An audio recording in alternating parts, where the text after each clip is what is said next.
जब मैंने पहला अटेम्प्ट अपना डिसाइड किया कि मैं 2019 में दूँगा, तो मैं बहुत कैजुअल था। कब क्या पढ़ना है, किस दिन क्या पढ़ना है और कितना नहीं पढ़ना है, ऐसा कुछ प्लान नहीं बनाता था। कॉन्फिडेंस या ओवर कॉन्फिडेंस मुझे इतना था कि पिछली बार तो यार 30-40% सिलेबस करके ही प्रीलिम्स निकाल लिया था, तो इस बार तो अब जब मम्मी 15 दिन पहले एग्ज़ाम्स के घर आती हैं, तब मैंने किताब खोली और मुझे अचानक से एंग्जायटी फ़ील होने लगी। सिचुएशन ऐसी थी कि कल प्रीलिम्स है और रात को 12 बजे मैं ये सर्च कर रहा था कि डेटा एनालिटिक्स में फ्यूचर क्या है और कैसे इसमें एंटर किया जाए। किसी भी स्टेज में आप ओवर कॉन्फिडेंट रहेंगे, यूपीएससी वहीं पे आपको हम्बल करेगी।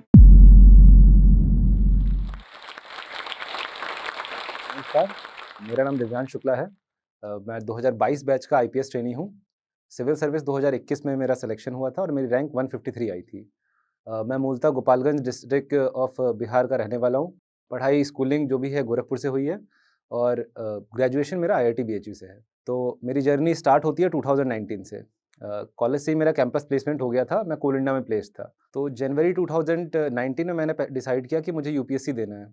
रीज़न्स उसके 3 मेजर रीज़न्स थे। पहला तो ये कि बचपन से पढ़ाई में ठीक-ठाक था, तो एक जनरल टेंडेंसी रहती है, एक ऑब्वियस प्रोग्रेशन रहता है करियर का कि अब आगे जाके यूपीएससी ही करना है।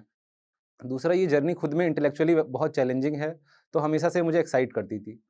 और तीसरा कि जब आप गवर्नमेंट जॉब में रहते हैं, तो आपको ये समझ में आता है कि आपका करियर प्रोग्रेशन उस सर्विस में जितना अच्छा नहीं होगा, उससे ज़्यादा अच्छा यूपीएससी के थ्रू हो सकता है। काम का जो स्केल मिलेगा, जो सोसाइटी के लिए सर्व करने का मौका मिलेगा और जो खुद के लिए भी एक सोशल प्रेस्टीज मिलेगी, वो काफ़ी अच्छी रहती है सिविल सर्विसेज़ में। तो ये मेजर 3 रीज़न्स थे मेरे इस एग्ज़ाम में आने के लिए। अब जब मैंने पहला अटेम्प्ट अपना डिसाइड किया कि मैं 2019 में दूँगा, तो मैं बहुत कैजुअल था। मतलब मैंने स्टार्ट किया बेसिक बुक से पढ़ना, लक्ष्मीकांत हुई या राजीव अहिर हुई, इकोनॉमिक्स भी बहुत बेसिक-बेसिक अ, एनसीईआरटी की ज्योग्राफी ख़त्म की और बस इतनी बेसिक काम करके करीब 40-50% सिलेबस पूरा किया और यूपीएससी प्री देने का मूड बना लिया। जब प्री देने गया उसके पहले मैंने कोई मॉक टेस्ट नहीं लिखा था और अप्रोच इतनी कैजुअल कि 10-15 दिन पहले मैं 2019 के लोकसभा चुनाव में अपनी इलेक्शन ड्यूटी दे रहा था। तो करते-करते प्री का एग्ज़ाम आया और तैयारी थी नहीं तो फुल कॉन्फिडेंस में जाके 100 क्वेश्चन अटेम्प्ट कर दिए।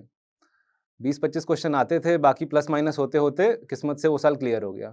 बट अब क्योंकि बहुत अच्छे से तैयारी नहीं थी, सिलेबस खत्म नहीं था, ऑप्शनल पूरा तैयार नहीं था, तो मेंस में बुरी तरह से फेल हुआ।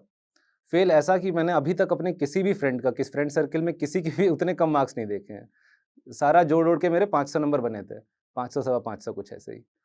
बट बाकी लोग मुझे बहुत ही कंडोलेंसेस दे रहे थे कि भाई ठीक है, कोई बात नहीं, बट मैंने बहुत स्पोर्टिंगली लिया था। मुझे पता था कि यार बिल्कुल कम पढ़ के भी मैं यहाँ तक पहुँचा था, तो अब तो अच्छे से तैयारी करेंगे, अगली बार बहुत आराम से होने वाला है। तो उस रिज़ल्ट के आने के बाद मैंने सोचा कि अब मेरी असली तैयारी शुरू होगी। अगले अटेम्प्ट 2020 में मुझे देना था। मैंने ऑफ़िस जॉइन किया, रेगुलर 9 टू 5 मेरी जॉब थी कोल इंडिया में। ऑफ़िस जाता था, करंट अफ़ेयर्स मैं ऑफ़िस में निपटा देता था सुबह से शाम तक। शाम को आके 2-4 घंटा सोता था और रात को करीब 12 बजे खाना-वाना खाने के बाद पढ़ने बैठता था। 12 से 6 मेरा पढ़ाई का रूटीन था। कंसिस्टेंट रहता था मैं पढ़ाई में, मतलब रेगुलर पढ़ना है, टाइम का कोई फ़िक्स नहीं था। किसी दिन 3-4 घंटे पढ़ा, किसी दिन 7-8 घंटे पढ़ा। क्या पढ़ना है ये भी कुछ फ़िक्स नहीं था, बट कंसिस्टेंसी रहती थी कि रोज़ पढ़ना है। डिसिप्लिन नहीं था मेरे अंदर ज़्यादा, तो कंसिस्टेंसी तो थी मेरी प्रिपरेशन में, बट डिसिप्लिन की कमी थी। तो ऐसा था कि मैं लगातार पढ़ता था, रोज़ 3-4 घंटे, 7 घंटे पढ़ना था, किसी दिन 2 घंटे पढ़े, किसी दिन 7 घंटे पढ़े। बट एक प्रॉपर टाइम टेबल बना के या कब क्या पढ़ना है, किस दिन क्या पढ़ना है और कितना नहीं पढ़ना है, ऐसा कुछ प्लान नहीं बनाता था। जो आया पढ़ता चला गया, कुछ सिलेबस में है वो भी पढ़ा, जो सिलेबस के बाहर की चीज़ें हैं वो भी पढ़ी। तो मेरा फ़ोकस बस पढ़ाई पे था और धीरे-धीरे करते हुए मैंने मतलब क्योंकि मेरा सेकंड अटेम्प्ट था 2020 का, तो एग्ज़ाम के कुछ दिनों पहले तक मेरा सिलेबस लगभग कंप्लीट हो गया। कॉन्फिडेंस या ओवर कॉन्फिडेंस मुझे इतना था कि पिछली बार तो यार 30-40% सिलेबस करके ही प्रीलिम्स निकाल लिया था, तो इस बार तो कम से कम सिलेबस कंप्लीट कर लिया है, प्रीलिम्स तो निकल ही जाएगा। इस चक्कर में ऐसा हुआ कि मैंने कोई मॉक्स नहीं लगाए, कोई क्रैश कोर्स नहीं किया, ढंग से रिवीजन भी नहीं किया, पूरा कॉन्फिडेंस में गया कि भाई इस बार तो बहुत नॉलेज है, आराम से पेपर में जाके एनालिसिस करेंगे, वहीं पे जाके जो भी एलिमिनेशन टेक्निक वगैरह लगा के पार हो जाएँगे। ये सबसे बड़ी गलती थी। यूपीएससी के पूरी प्रिपरेशन में अगर आप किसी भी स्टेज को लाइटली लेंगे या किसी भी स्टेज में आप ओवर कॉन्फिडेंट रहेंगे, यूपीएससी वहीं पे आपको हम्बल करेगी। तो बुरी तरह से सेकंड में प्रीलिम्स में फेल हुआ।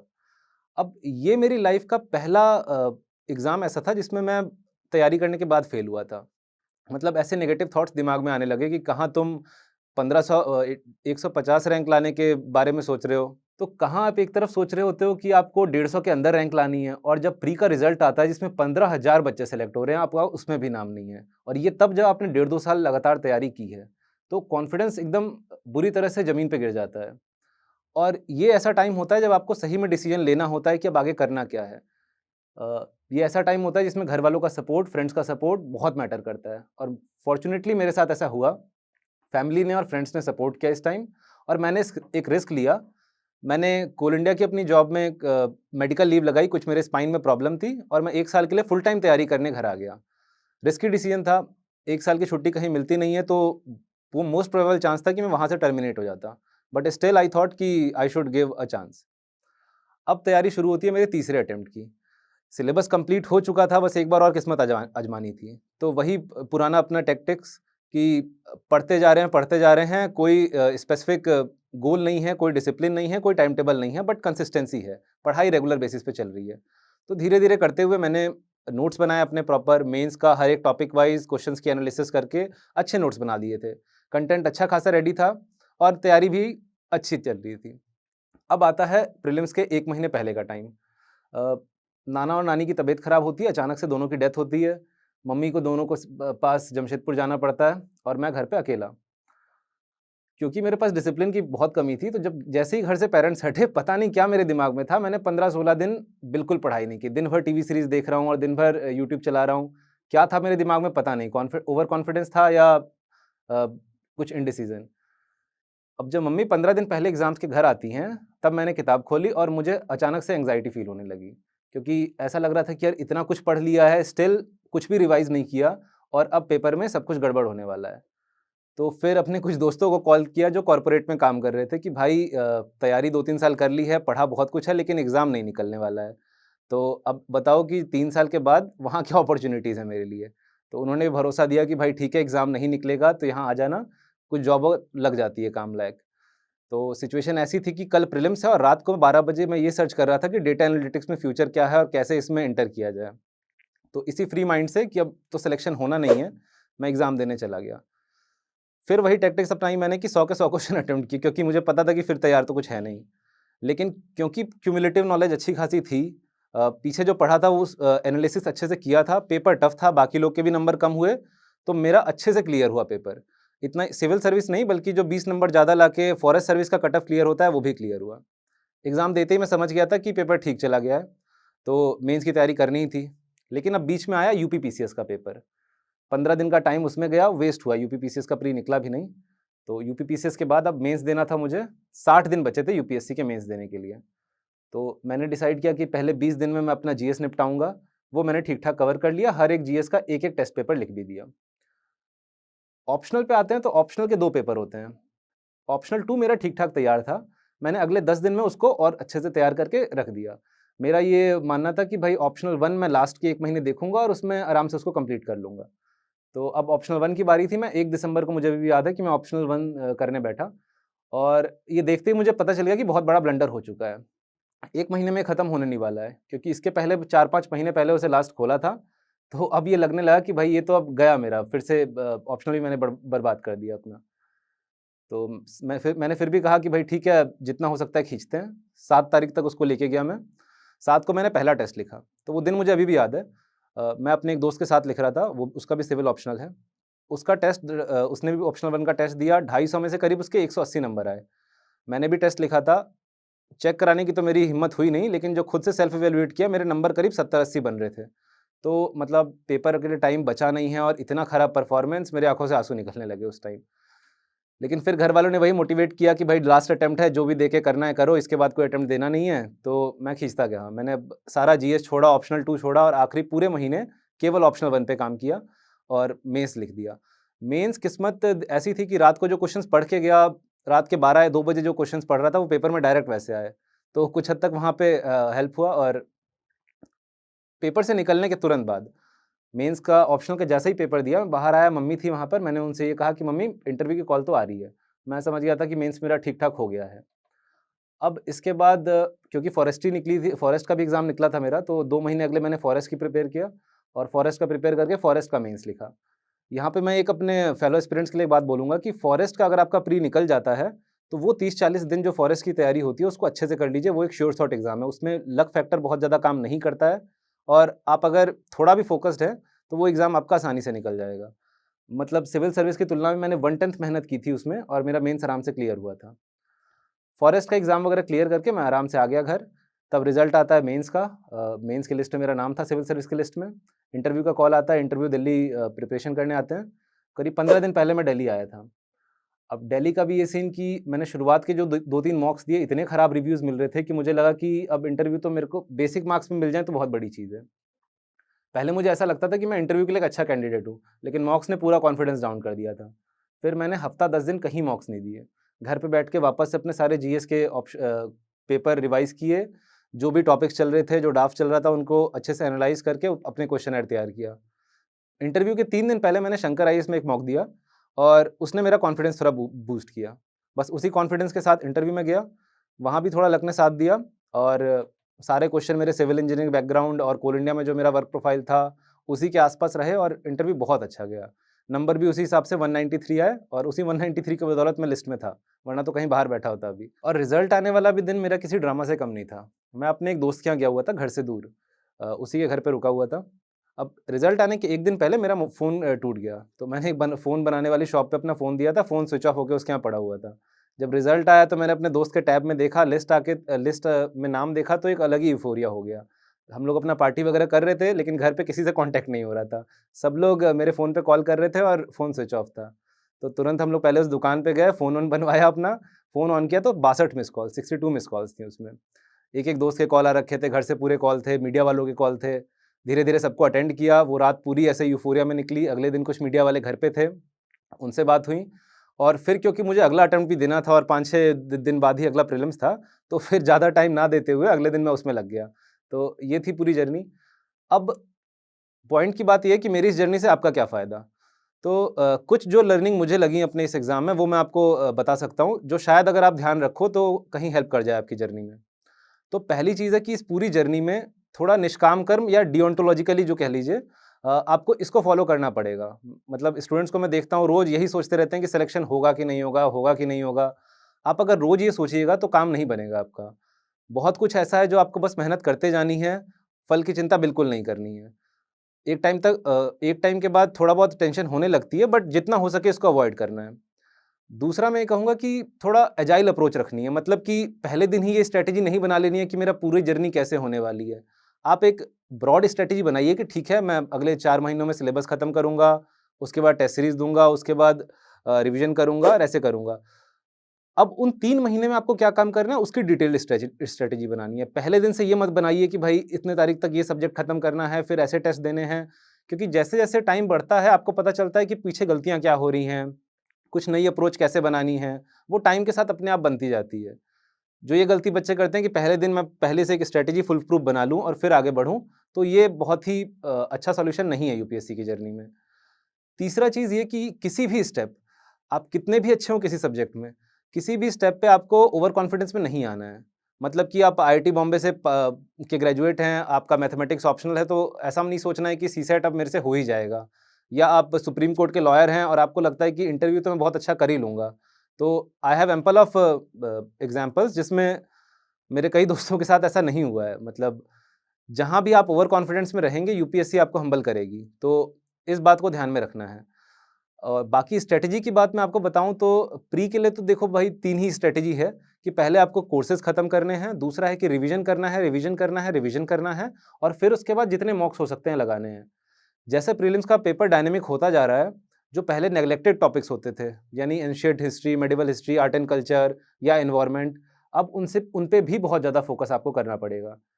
मेंस एक ऐसा पार्ट है इस एग्ज़ाम का, जो आपको आपकी मेहनत के इक्विवेलेंट रिवॉर्ड देता है। जहाँ किस्मत का रोल है थोड़ा बहुत, पर बाकी प्रोसेस के तुलना में, बाकी स्टेजेस की तुलना में कम है। मेंस में आपको करना क्या है कि हर एक टॉपिक पकड़ लेना है। जैसे अगर पॉलिटी का आपने मेंस का सब्जेक्ट उठाया, तो जो भी टॉपिक्स हैं, historical underpinnings of the constitution या basic structure doctrine, separation of power, अब हर टॉपिक को आपको जो भी आपका मटेरियल है, लक्ष्मीकांत की बुक है या किसी का वैल्यू एडेड मटेरियल है, वहाँ से पढ़ना है, अपने नोट से पढ़ना है। उसके बाद टेलीग्राम से डाउनलोड मार के कई सारी कोचिंग्स के सिनॉप्सिस देखने हैं, जो क्वेश्चन पेपर के सिनॉप्सिस होते हैं। मतलब हर एक वर्ड जो यूपीएससी के पेपर में लिखा हुआ है, उस पे आपके 10 से 15 क्वेश्चन की एनालिसिस तैयार हो। ये काम करने के बाद 3-4 पन्ने के अपने ए4 पेपर पे नोट्स बनाइए उसके। विद द टाइम जैसे-जैसे करंट अफेयर्स कुछ मिल रहा है या कुछ एक्स्ट्रा मटेरियल मिल रहा है, उसमें ऐड करते चलिए। वो जो हैंडी आपके नोट्स होंगे, मेंस के टाइम में वही आपको हेल्प करेंगे। क्योंकि आप खुद अंदाज़ा लगाइए कि जीएस का पेपर आप एस्से लिख के आते हो दोपहर में, अगले दिन आपको जीएस 1 और जीएस 2 दोनों देना है। रात भर में आपको करीबन 8-10 सब्जेक्ट रिवाइज़ करने हैं। जीएस 2 दे के आप शाम को 6 बजे आते हो और अगले दिन जीएस 3, जीएस 4 देना है। 10-12 सब्जेक्ट उतने टाइम में आपको रिवाइज़ करना होता है। तो जब तक एक बहुत हैंडी शॉर्ट नोट्स आपके पास मेंस में नहीं है ऐसे लिखे हुए, जिस पे आपने क्वेश्चंस की एनालिसिस कर रखी है, बहुत मुश्किल हो जाता है अच्छे आंसर्स को मेंस पे उतारना। तीसरा स्टेज जो इंटरव्यू है, जिसको बच्चे बहुत लाइटली लेते हैं, एक्चुअली वो सबसे ट्रिकी पार्ट है इस पूरे प्रिपरेशन का।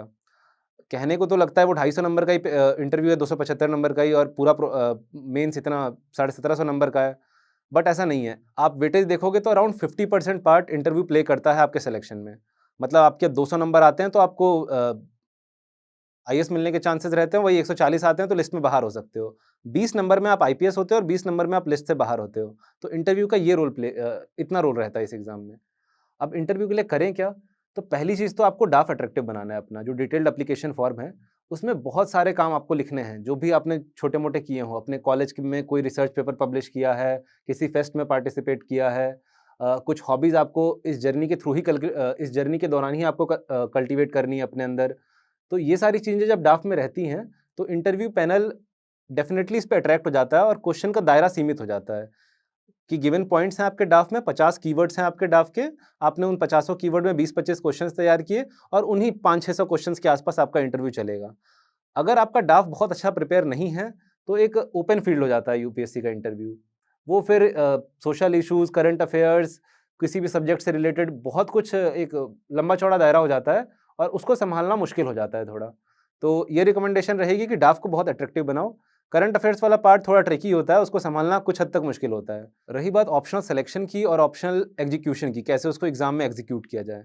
तो पहली गलती ये ना करिए कि जो सब्जेक्ट आपका ग्रेजुएशन में था, आप समझे कि वो यूपीएससी में आपको बहुत ज़्यादा हेल्प कर देगा ऑप्शनल लेने में, तो ये बहुत बड़ा मिथ होता है। क्योंकि जनरली मैंने जिन दोस्तों को देखा है जिन्होंने अपना ग्रेजुएशन का ऑप्शनल यूपीएससी में लिया, बहुत अच्छा परफॉर्मेंस नहीं हो पा रहा है उनका। तो इस क्राइटेरिया को, ये वन ऑफ द क्राइटेरिया हो सकता है, बट ये केवल आपका सोल क्राइटेरिया नहीं होना चाहिए। दूसरी चीज़, ऑप्शनल देखिए, इंटरेस्ट आपको किसी भी ऑप्शनल में एक टाइम के बाद नहीं आएगा। मतलब कोई भी जब आप ऑप्शनल स्टार्ट करते हो तो शुरुआत में बहुत इंटरेस्टिंग चीज़ें मिलती हैं। बट उसमें एक लिमिट से ऊपर वैल्यू एडिशन करने में, स्कोर को बढ़ाने में बहुत कुछ रटना पड़ता है, बहुत किताबें पढ़नी पड़ती हैं, जो अपने आप आपका इंटरेस्ट थोड़ा कम करता है उसमें। तो इंटरेस्ट भी बहुत प्राइमरी अपना क्राइटेरिया मत रखिए किसी ऑप्शनल को सेलेक्ट करने के लिए। मेरे हिसाब से जो सबसे बड़ा क्राइटेरिया होना चाहिए वो मार्क्स और सिलेबस होना चाहिए और मटेरियल्स की अवेलेबिलिटी। तो इन तीनों चीज़ों पे जज करिए कि भाई किसमें कंसिस्टेंटली अच्छे मार्क्स आ रहे हैं। कुछ टॉपर्स के तो हमेशा हर सब्जेक्ट में अच्छे मार्क्स रहते हैं, लेकिन जिसमें ज़्यादा बच्चों के अच्छे मार्क्स आ रहे हैं, मतलब 280 का स्कोर आप देखें तो बहुत बच्चों के आए हों, वैसा ही ऑप्शनल पकड़िए। दूसरी बात कि जिन जिन ऑप्शन को पकड़ना है उसमें ये देखिए कि ample amount of free resources या अच्छे कोचिंग इंस्टीट्यूट अवेलेबल है कि नहीं, क्योंकि ऑप्शनल की तैयारी खुद से बहुत टाइम टेकिंग हो जाती है। जीएस आप अभी भी मार्केट में जो फ्री रिसोर्सेज हैं उससे पढ़ सकते हैं, मैंने भी पढ़ा है, बट ऑप्शनल के लिए आई विल रिकमेंड कि कहीं ना कहीं से किसी कोचिंग के सोर्सेज का इस्तेमाल करिए। भले जो फ्री में अवेलेबल हो वो करिए या पेड वाले करिए, but coaching material in line with UPSC preparation होता है ऑप्शनल के लिए, तो वहाँ आप ये काम कर सकते हैं। एक बात तो सब जानते हैं कि बहुत लंबी मैराथन है यूपीएससी, लेकिन इस मैराथन के भी अलग-अलग स्टेजेस हैं। फॉर एग्जांपल अगर 1.5 साल की आपकी तैयारी रहती है, किसी साल आपने जून-जुलाई से स्टार्ट किया और अगला अटेम्प्ट आपको देना है, तो शुरुआत के 8 महीने, 9 महीने बेसिक स्टेज में ही आपको पढ़ाई करनी होती है। मतलब 6-7 घंटे भी आप लगातार पढ़ रहे हो, then it will be okay. जो प्री के पहले का 2 महीना और मेंस के 3 महीने, मेंस और प्री के बीच में जो 3 महीने हैं, वो आपको स्प्रिंट की तरह ही खेलना पड़ेगा। उसमें आपको 12-14 घंटे जितना आप एक्स्ट्रा एफर्ट डाल सकते हो उतनी पढ़ाई करनी पड़ेगी। तो ज़ाहिर-सी बात है जब शुरुआत के टाइम में आप 6-7 घंटे पढ़ रहे हो, तो बाकी टाइम में क्या कर रहे होगे? तो सिलेबस ऐसा है यूपीएससी का कि बहुत डायनामिक है। इसमें आप बेसिक सिलेबस कोई फ़ॉलो कर के जाओगे तो बहुत चांसेस हैं कि आपकी पर्सनैलिटी इंप्रूव नहीं करेगी इस प्रोसेस में। So better I will recommend कि कुछ एंटरटेनमेंट के सोर्सेज़ अपने रखे रहिए। मतलब न्यूज़पेपर भी आजकल पढ़ना है तो बच्चे ऐसे पढ़ते हैं कि यूपीएससी के लिए इम्पोर्टेंट क्या है वही पढ़ें। मैं ये रिकमेंड करूँगा कि यार न्यूज़पेपर को एक हॉबी की तरह पढ़ो। जो न्यूज़ थोड़ी चटपटी न्यूज़ मिल रही है, जो पॉलिटिक्स की न्यूज़ है, उसमें भी इंटरेस्ट लेना धीरे-धीरे शुरू करो। क्योंकि एज़ अ सिविल सर्वेंट आपको ग्राउंड पे जाके पॉलिटिक्स समझनी ही होगी, एंटरटेनमेंट समझना ही होगा, सोसाइटी समझनी ही होगी। तो वो ट्रेनिंग आपको कहीं लबासना में जाके तो स्टार्ट होनी नहीं है, वो ट्रेनिंग यहीं से स्टार्ट होती है। तो न्यूज़पेपर को एज़ अ एंटरटेनमेंट मटेरियल पढ़िए। दूसरा कि अपने ब्लड लेवल अपनी हेल्थ का ध्यान रखिए। Vitamin D level, vitamin B12 level को टाइम-टाइम पे चेक कराते रहिए, क्योंकि अधिकतर एस्पिरेंट्स ख़ास तौर से जो दिल्ली से तैयारी कर रहे हैं, उनका विद द टाइम ये कम होता जाता है। मैंने खुद ये बात झेली है। तो इसका ध्यान रखिए और फिज़िकल एक्टिविटी कुछ हो सके तो कम से कम वॉकिंग या स्प्रिंट कुछ इस तरह का करते रहिए। तो अपनी इस टॉक का अंत मैं इस पे करना चाहूँगा कि at the end of the day UPSC एक एकेडमिक एग्ज़ाम है। सो सबसे ज़्यादा जो इसमें मैटर करती है वो आपका स्टडी करती है, बाकी सब कुछ सेकेंडरी है। आपकी स्ट्रैटेजी क्या है, आपने कितना एंटरटेनमेंट किया, आपके फ्रेंड सर्कल कैसे हैं, डिस्कशन कैसा हुआ, वो सब सेकेंडरी है। पहली चीज़ है आपकी कोर टेक्स्ट बुक की स्टडी कैसी हुई है, यही सबसे बड़ा मैटर है इस एग्ज़ाम का। मतलब मैं अब दोस्तों को बार-बार ये बोलता हूँ कि अगर आप पढ़ाई करते रहोगे, तो कुछ चांसेज़ हैं, कुछ चांसेज़ नहीं है कि आपका सिलेक्शन हो जाएगा। बट पढ़ाई नहीं करोगे तो इस बात की गारंटी है कि आपका सिलेक्शन नहीं होगा। सो इसी के साथ मैं अपनी टॉक को ख़त्म करता हूँ और मैं ये होप करता हूँ कि आप लोग सब जल्दी सक्सेसफुल हों अपनी लाइफ़ के अलग-अलग एंडेवर्स में। मेरे से जितना हो सकेगा मैं आपकी हेल्प करने के लिए तैयार रहूँगा। मेरी टेलीग्राम आईडी का लिंक डिस्क्रिप्शन में रहेगा। आप चाहें तो मुझसे उस पे कनेक्ट कर सकते हैं। मैं हमेशा जितना मेरे से हो सकेगा उसकी हेल्प करने के लिए तैयार रहूँगा। Thank you.